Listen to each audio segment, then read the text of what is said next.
This episode is brought to you by Indiana Jones and the Dial of Destiny, arriving in theaters June 30th. In this franchise's final installment, the most iconic adventurer of all time comes out of retirement to search for a legendary device with the power to change history. Harrison Ford returns alongside Phoebe Waller-Bridge and Mads Mikkelsen. Indiana Jones and the Dial of Destiny opens June 30th, only in theaters. Tickets are on sale now. This episode is brought to you by La Quinta, by Wyndham. Wherever your work takes you, you know it's going to be a good time because you're staying at La Quinta by Wyndham. They have free breakfast, fully equipped gyms, and free high-speed Wi-Fi to help you take care of any last-minute business or help keep you in the know on all things sports. Tonight, La Quinta. Tomorrow, you triumph. Book your stay today at lq.com. Hello and welcome to the Paddock and the Pavilion with Stephen Wallace. In each show, Stephen will interview someone connected to the world of horse racing or cricket. The men's Ashes are nearly here. Battle is due to commence between England and Australia, the world's oldest cricketing rivals, later this week at Edgbaston on June the 16th. England and Australia will be playing a 5-match series in less than 7 weeks. The Paddock and the Pavilion will be hosting their own 3-match series with 2 Englishmen and 1 Australian over the next 2 days. Rick McCosker, Dennis Amiss and Richard Ellison will be recalling their memories of the Ashes, as well as giving their thoughts on this much-anticipated Test series. I also tested their memory with a quiz about their own Ashes career. Our third guest in our Memories of the Ashes series is Richard Ellison. Richard only played 2 Ashes Test matches, both in 1985. But few players have ever made a bigger impact than the former Kent swing bowler. Let's hear Richard's incredible story and capture the magic of Edgbaston and the Oval in 1985 when England won the Ashes. Hello, Richard. Welcome to the show and for agreeing to be part of our Memories of the Ashes series. It's a pleasure, Stephen. It's nice to be talking to you. Well, thank you very much. I wanted to start. You're about the same age as me. What's your earliest memory of the Ashes? Well, I vaguely remember. It's not clear in my head. I vaguely remember having a radio under my pillow and listening to any tour which was in Australia overnight before I went to sleep. I knew that cricket between England and Australia was going on, but I was fortunate enough to go and stay with Colin Cowdrey when I was at school. And I remember him flying out to Australia in 1975, I think it might have been, or something like that, 74, 73 even. And having stayed in his house, he was flown out as a replacement. I'm not sure who for. So my connection with cricket was more through Kent than anything. I used to follow them and people like Brian Luckhurst, Mike Denness, all these people who were in that late 60s, early 70s side. So that was my initial connection with those players. And my interest was spiked by that, obviously. So was your family a cricketing family as well?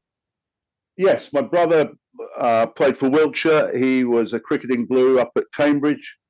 And my great-grandfather apparently played against W.G. Grace. Apparently. I don't know if that's gospel true, but that's what I was being led to believe to be the case. Well, we are going back a bit back away there. Yes. We're mentioning Yes. W.G. Grace. But when you started playing cricket for Kent, was it always your dream then to play for England? At 16, I was going to leave school and join the Marines. I don't know. I think one of my uncles thought that would be quite a good idea. And then I got some trouble with my back. And I never thought, having made my debut for Kent, that the England thing was just around the corner, so to speak. I was more confident about my bowling then and in terms of what I could do. When I was at school, I was taught to bowl an away swinger and an in swinger by Alan Dixon. a former Kent player. So I picked up the knack, and then over the course of time, I honed it until I made my Test debut. And then I lost a little bit of what I could have done with the ball a little bit later on in my career until I resurrected it in the late 80s. So making your debut in 81 for Kent, do you recall, you must have recalled Botham's Ashes in that year? Oh, yeah, hugely. I remember we used to go from 81, we used to go up and play some cricket in Oxford. I don't know why I was there. I wasn't playing against Oxford University. And I remember watching what was going on through the radio fusions through the window of what was happening on the Ashes. And I mean, it was staggering what happened in that Test match. I can still see Willis getting the wickets, both of them just going out there and making hay, as it was, with Graham Dilley supporting him. So I had an interest in cricket by then, for sure. And England-Australia was the key Test match series. So I was interested in that series in 81, definitely. Now, you made your Test debut in 1984 against the West Indies. We won't talk about that series. And you'd played 5 Tests before you made your Ashes debut. And then moving forward to 1985, were you hopeful that year of playing in the Ashes? Early in the season, I rolled my ankle pre-season training with Kent. So I was out for 6 weeks with ligament damage in my right ankle. And I got myself super fit. And by the time I was selected, I was feeling good about my bowling, and it's all about confidence. And I had good control of the ball. And the press, you could pick up little snippets in the press. They generally knew about, if someone was doing well, they know about that name. It might appear in some of the articles which they were writing. Well, I felt I had a chance of selection because people are talking about you. So yeah, I thought I had a chance, having recovered from the injury. So I got myself fit and probably changed my dietary habits a little bit as well. In 1985, England won the first Test at Headingley, lost at Lord's, and drew at Trent Bridge. Richard was brought into the squad for the 4th Test at Old Trafford, but was left out of the final 11. When Richard made his Ashes debut at Edgbaston, the series was poised at 1 Test each. In 85, I had a really heavy cold before the game, and Bernard Thomas, the physio, didn't think I should have played. And I thought, having gone through the season and got myself fit again, and having been selected in the squad, I wasn't going to diss this chance of playing again. So, and I thank goodness I did, because I had my sort of 15 minutes in the sun, so to speak. The Test debut then was on the 15th of August at Edgbaston. Do you remember your first ball in Ashes Test cricket? No. Your memory's not that good. But I think Hilditch, I'm trying to think, South African left-hander, Vessels. Is it Vessels? No. Kepler Vessels, yeah. Yes, yeah. He was playing for Australia then, so I don't remember my first ball. I didn't open the bowling. Botham and Les Taylor, I think, opened the bowling. I don't remember my first ball. All I know is I bowled from the city end. That's all I can remember. Well, Australia were dismissed for 335 and you got 6 for 77 off 31.5 overs. Mm. And you ripped through their middle order. This is in the first innings. You got Alan Border, Kepler Vessels, Greg Ritchie and Wayne Phillips out. Yeah. I just remember that to the right-handers, what you see nowadays that any left-handers who come in, bowlers tend to go round the wicket and try to angle the ball in and make it move away from the left-handers. I suppose I could have done that, but my run-up, what I was trying to do was to go across the left-handers, and if they're going to chase a wide ball, they might nick it, and then try and trap them LBW with the one which came back in. And I did. First thing is I remember getting Border out, caught by Phil Edmonds just round the corner on the leg side, with one he was just trying to work. And so there was a bit of a plan there, I suppose. Gower's captain was very easygoing captain, and he let you make the decisions as to what field you like. He might come and have a chat with you about various positions and what plan he might have. But I found him quite easy to work with, and he gave most of the ownership to the bowler who was bowling at the time. So I think Vessels chased the wide one. I'm not sure. I know in the second innings, Hilditch got out hooking again, which he did 9 times out of 10, I think, in those games to both them. I know Gower took a very good catch at mid-on, running back over his shoulder. I can't really remember. I think they all nicked off behind, I think. The second innings is where you're really famous for your spell, which ripped through the Australian top order. They're 32 for 1 at one stage, and then at the close of play, they're 37 for 5, and you had figures of 5 overs, 3 maidens, 4 for 2. Yeah. It's just one of those purple days, I suppose, whatever you want to call it. Did everything come together in that short spell? I suppose it did, yes. One of them was Bob Holland, who was the night watchman. I got him out LBW first ball, I think. Yeah, you on a hat-trick? Yeah, I was. Vessels, I think he chipped one up in the air. Hilditch got out hooking. I caught him. I just called for a sun hat down at fine leg, and both of them planned it perfectly. And the ball came straight to me. I caught it.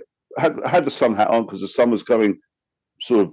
I'm trying to think where it was now. It was about to be setting in the west, sort of thing.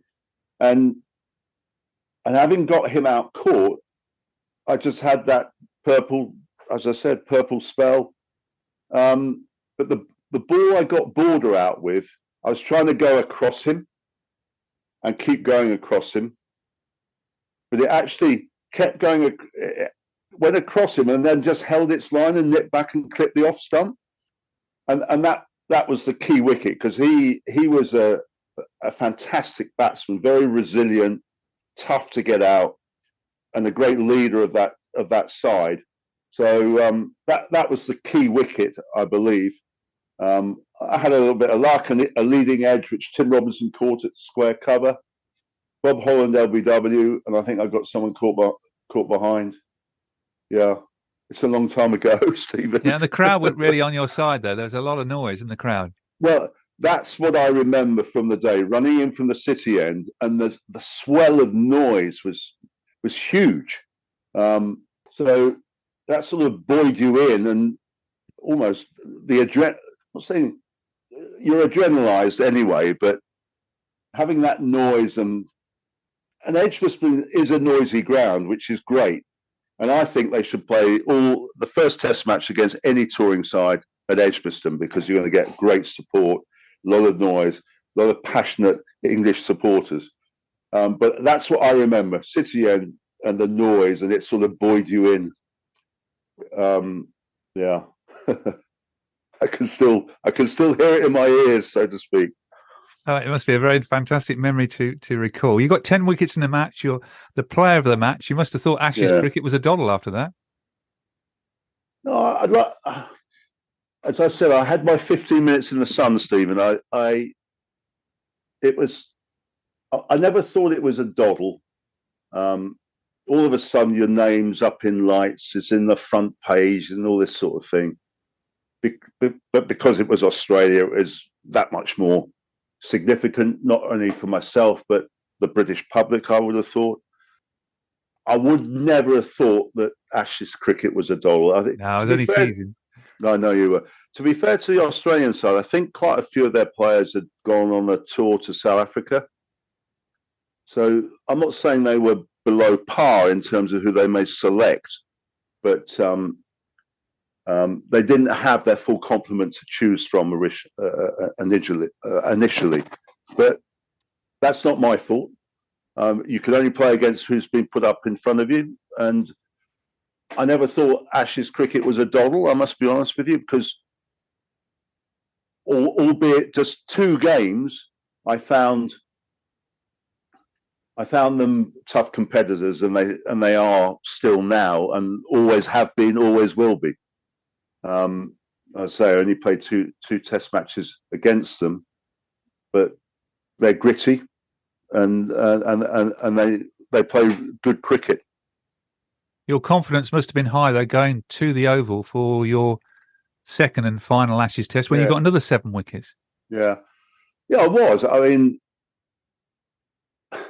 I'm not saying they were scared of my bowling, but I'm not sure if they worked out what I was trying to do. I suppose away swing. I managed to get late swing as well, which was quite important.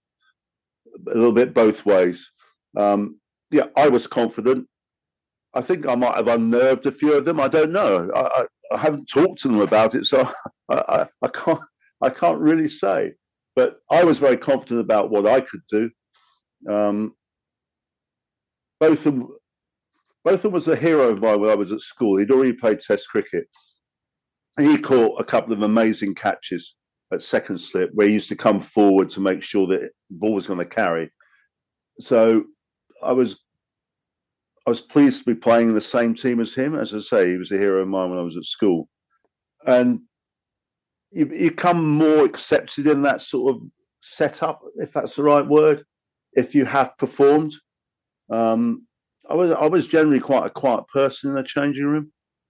I wouldn't really voice my opinions, especially in an England changing room. You've got enough experienced people there who have been around the block more than once or twice, and they understand what's going on. For me, I say my first test against the West Indies, before the game, I used to go for a run around the ground 3 times. I'm looking for my training shoes, and Ian Botham has super glued them to the ceiling of the changing room. So, but that's how he was. But I'm not going to have a go at him because, as I said, he was a hero of mine. So just to be in that company for me was not only fantastically great, but you need to be quite humble in there as well. So I was pretty quiet. I was just glad to be there. Yeah, you were playing with, say, Graham Gooch, Mike Gattin, David Gower, Ian Botham, as you say. And you also got, I noticed you got Alan Border out 3 of the 4 innings. You got him out again at the Oval. I think before that game at the Oval, Kent played the Australia down at Canterbury. And I'm not sure, I think I might have got him out caught behind again down there for the Kent game. Once again, tried to go across ball. I think he got 50 odd in that last Test match. He did. Tried to go across him, and I eventually got him caught chasing one caught by Botham at second slip. So but Botham caught some as I said, some unbelievable catches. One-handed above his head, jumping up. He was a fantastic fielder, and there was his value as a slip fielder as well. So, as I said, Stephen, I had my 15 minutes in the sun, basically. Well, you won the Ashes as well, and that series in 1985. We forget England didn't win the Ashes again until they won again. They retained the Ashes in 86, 87, but we didn't win a home series again until 2005. So, what was the feeling after winning the Ashes? Yeah, you celebrate. Of course, you do. I think the teams got on reasonably well. There was you went and met with the opposition afterwards. We celebrated. It was just, I think it was the morning of the Monday. Was it the Monday or the Tuesday? It would have been the Monday because you're still rest days in those days, aren't you? Yes, and I went clay pigeon shooting with Les Taylor and Alan Lamb. I think we went down to Maidenhead. And I got in the next morning, my shoulder was killing, having had the butt of a gun go into my shoulder. But Bernard Toy managed to loosen it all up. And I managed to get those 5 wickets. We celebrated. We won the Ashes, 3-1.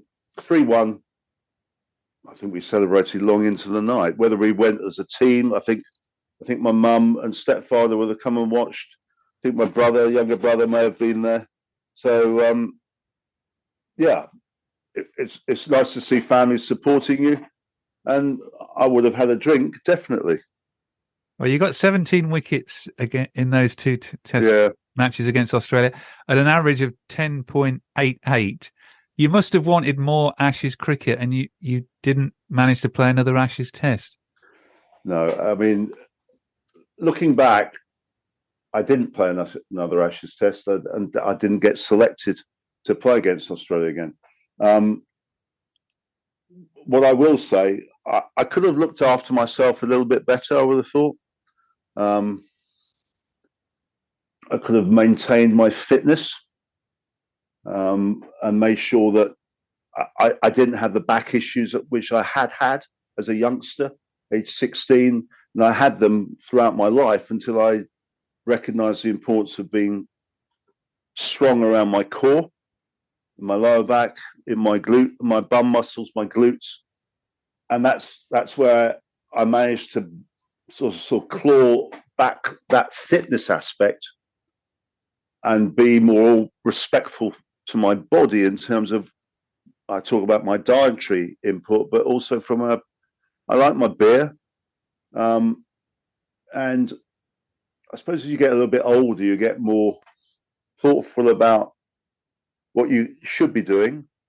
But when you were younger, you just got on and had a great time. I'm not saying that's how cricket was then, but in county cricket, you had two sponsors who were cigarette companies, John Player Special and Benson and Hedges. I was a smoker back then. And then generally the county was sponsored by some brewery or something. So the lifestyle was an interesting one. That's what I'd say. You were professional cricketers, and then people were chucking fags and booze at you all the time. Yeah. And of course, in those days, you wouldn't have had the support that bowlers get now with their schedule and all that sort of thing, would you? No, I would have thought. I don't know how intense that might be now, but I also think you have a responsibility to look after yourself. And it's easy saying that looking back. Even county cricketers, international cricketers now, they do have a responsibility, because the money back then compared to the money now is significantly different. I'm not saying we got paid badly back then, but I suppose it's a bit of a life journey. You can reminisce back about what you should have done or could have done. I never thought I'd play, even after I played 11 test matches, I thought I had a chance of being selected again. But I know, yeah. You didn't go on the 86, 87 Australia tour. Were in contention for that, though? I like to think I would have been. And I went and played out in the Sheffield Shield for Tasmania. So I was out in Australia. I suppose I didn't go out there with a thought that if someone gets injured, I might get asked to play. But to say it hadn't crossed my mind, I just needed to make sure that I was around if required. And I think I got quite close, but in the end, I just enjoyed playing some Sheffield Shield cricket. But as you say, you had a memorable, albeit 2 tests against the Australians in 1985. Yeah. I mean, I had an impact on those games. So I'm not saying I won the Ashes for England, but I was part of an Ashes winning side, which I don't know how many people can say that. I'm sure there's a few around. But yeah, I had, as I said, I was part of something which is pretty special. Well, I've done this with Rick and Dennis. It wasn't in the brief, so I'm going to ask you a few. I've only got 2 matches to go on for you, so I'm going to ask you some quiz questions about those 2 test matches. You've only got 6 questions, so there's no pressure. So right. I think Rick got 4 and Dennis got 3 out of 6. So I'll see how you get on. You've probably got an unfair advantage here, because I think Rick had got close to 20 tests against England, and Dennis was 12, I think. But right. Well, the first question is about the Edgbaston test. who got his 200th Test wicket in the Edgbaston Test? I'm going to say Craig McDermott. No, it's Jeff Thompson. He was the other one. Damn it! And do you remember who Jeff got out for his 200th Test wicket? Gooch, yeah, that's a good answer. And it was Jeff Thompson's last ever Test match and the last Test wicket he got. So he got 200 Is Test that right? wickets. Really? Yeah. Right. The next one is who was the Australian top scorer in their first innings after he wasn't the second highest top scorer in their first innings. Kepler got 83, I think, and who got the next? It was the only other person who got 50. Greg Ritchie? No, Jeff Lawson got 53. That's right, he did. He and someone put on. Blimey. Right, we're going to move on to the Oval now. Who made his Test debut for Australia at the Oval? Dave Gilbert. Yeah, you got that right. Yeah. All right. I only know that, Stephen, because he got me out. Well, you should get the last question right now. Anyway, the fifth question is: Gooch got 196, Gower got 157. They put on 351 out of a total of 464. Aside from extras, who was England's top scorer? Apart from Gooch and Gower.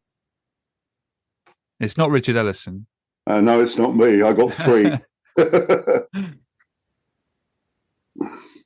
Embry, Downton, Lamb, Gatting.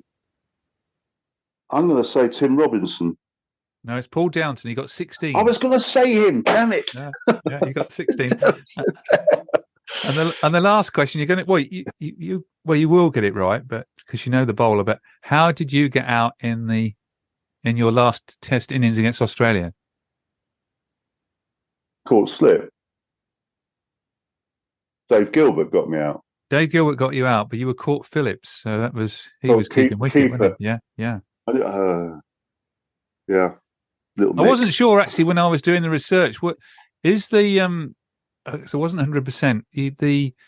The Gower caught off the boot. Was that one of your Test matches?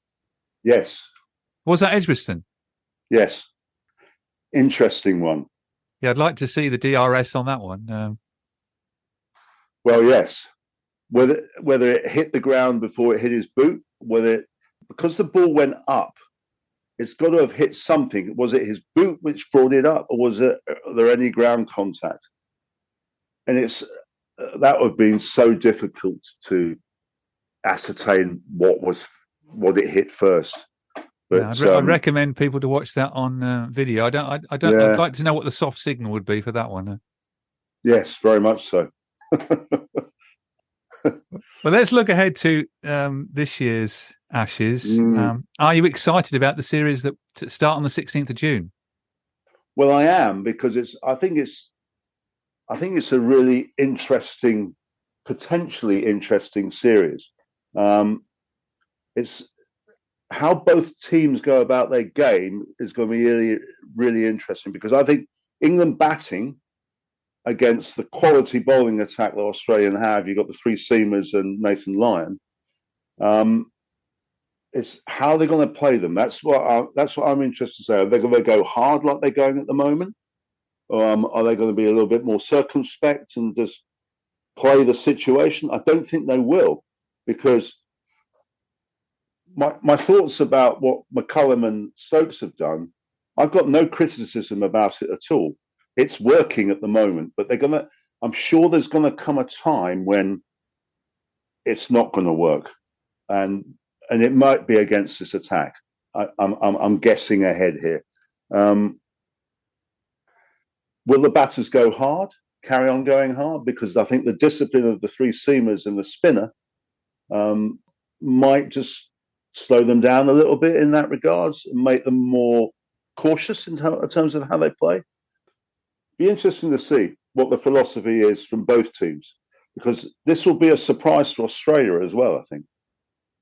Yeah, interesting what you say about how England will go about against the Australians if it doesn't work out, because when I spoke to Rick McCosker in a previous podcast, Rick wondered how the English press would deal with it if, say, we went really hard and got skittled for, say, 150 or something. Yeah, but it's very interesting. I know they made a change and brought Bairstow in, but how do you get dropped from that side if you're told to go out there and play your shots as a batter? And who from county cricket is pushing hard to get into that side? Do you want attacking batsmen? I think days are gone when they're going to pick a Chris Tavares or a Boycott or something like that. But even someone like Alex Lees, the opening batsman, who didn't he looked a decent cricketer at Test level.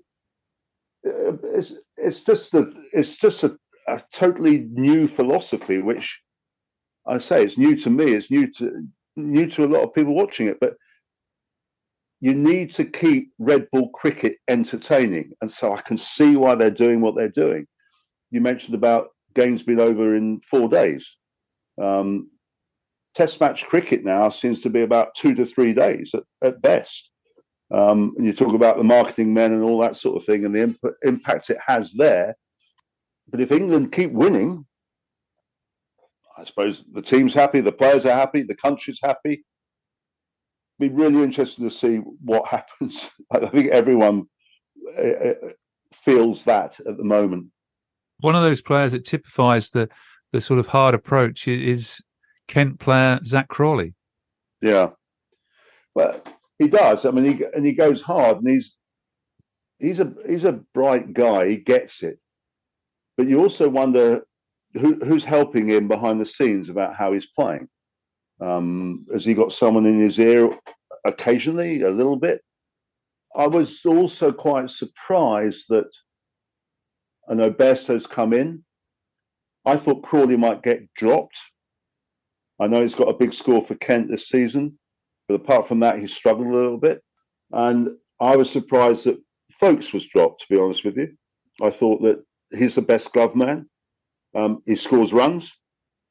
So I'm assuming Bairstow's going to keep wicket. And Crawley and who's he opening with at the moment? Ben Duckett. All right, yeah. That's right. It's an interesting one, isn't it? Ben's done really well because everyone sees him as more of a white ball cricketer. He plays very square of the wicket, but obviously he's the present person in the setup, and I'm assuming he's back to the hill, as are they all. I just think it'd be really fascinating to see how it all pans out. And as an ex-England bowler, what do you think to our bowling attack and our bowling resources? Will we miss Jofra Archer's pace? Yes, I think pace in any sport is brilliant. If you've got a quick winger in rugby or pace in football, you need that pace. So are you going to play Wood if he's fit? No Archer. I'm not sure what Ollie Stone's fitness is like at the moment, but you need pace and you need discipline. So you're going to get that from Anderson and Robinson and Broad to a certain extent. You need to be disciplined from a bowling point of view. I wouldn't say you want to try too much. Just and you need and you're going to get it a little bit more over here. Some lateral movement, either in the air or off the seam. So you're causing problems for both sides of the bat, basically. I think bowling discipline is really important, but having someone with that extra little bit of pace, and that's why I'd play a Wood, if he's fit, because I don't think Archer will be fit. I talked about Ollie Stone. I'm not sure what his state of fitness is at the moment, but remember, you've got Anderson and Broad who know English conditions really, really well. They know what they've got to do. And then you've got pace of Wood, Robinson, and then Jack Leach, who I think his control has improved markedly over the last year. And you must marvel at Anderson, Jimmy Anderson, who's going to be, I think, 41 in August, still playing for England. Yeah. But you look at him, body-wise, he doesn't look any different than when he first played. And I'm not saying he's going to do a Darren Stevens and play till he's 46, but he gets it. And I don't know him. I've briefly met him once, but and that was to get something signed by him. At 41, to do what he's doing, and his control is exemplary in that regards, and he still moves the ball, and he's got all the skills. So anyone who's played any sort of cricket, I take my hat off to him. He is outstanding in terms of what he's done throughout his career, and I'd say the same about Broad as well in terms of he's just changed his length a little bit. It's bowled a little bit fuller, and once you go a little bit fuller, not half volley, you're committing the batsman to playing more often, and then you get that little lateral movement off the seam. But between the two of them, I hope they play together rather than one in one test and another in another test. Put them in there. They get it. They get Ashes cricket. They know what they need to do. So put your best people in there. And they're your best two opening bowlers. They're my thoughts, Steve. So are we going to win the Ashes like 1985? I think it's going to be. I think the games will be one lost by either side. So you might get a 3-2 here. Either way, 3-2. That's what I think. Well, thank you very much, Richard. It's a pleasure. Australia are a tough side to crack, and there'll be some scars from previous series, I'm sure. And the Australians will remind the English of those too when they get here. We shall see, Stephen. We shall see. And you said you're hoping to go to the second test at Lord's. I'm hoping to, yeah. Well, I'm an MCC member as well, so I will be there. I need to make use of my membership. Definitely, yeah. So I will be there. And what I try to do is go up top in the pavilion, watch cricket until lunchtime, so you get a feel of what's going on from a pitch point of view. And then it's a very social occasion as well. I'll get the train up there and back, but I won't. I'll have a few beers, meet up with some people, and just enjoy the day. Well, thank you. I hope you enjoy the day, and thank you very much for joining me with your memories of the Ashes on the paddock and the pavilion. It's a pleasure. Really enjoyed it.